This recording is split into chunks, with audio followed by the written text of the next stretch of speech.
கர்த்தருக்கு ஸ்தோத்திரம். இந்த நாளுக்கான தேவ வார்த்தை யோவேல் புஸ்தகம் 2ஆம் அதிகாரம் 26வது வசனம்.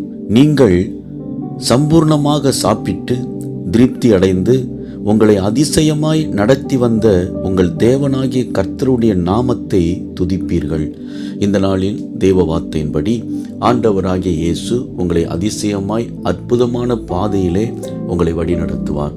அப்போஸ்தலர் நடபடி புஸ்தகத்தில் தாயின் வயிற்றில் பிறந்த முதல் சப்பானியாக இருந்த ஒரு மனுஷன் அவன் ஆலயத்தில் பிச்சை எடுத்து கொண்டிருக்கும் பொழுது இயேசுவின் சீஷர்களாகிய பேதுரும் யோவானும் அவனை பார்த்து, இயேசுவின் நாமத்தில் எழுந்து நட என்று சொன்ன பொழுது அவன் அற்புத சுகத்தை பெற்றான். அவன் கால்கள் உயிர் பெற்றது. அவன் குதித்து எழுந்து ஆண்டவரை மகிமைப்படுத்தி துதித்தான். அன்பானவர்களே, பிறவி சப்பானியாகிய அவனுடைய வாழ்வில் ஆண்டவர் ஒரு அற்புத வாழ்வை அவனுக்கு கொடுத்தார்.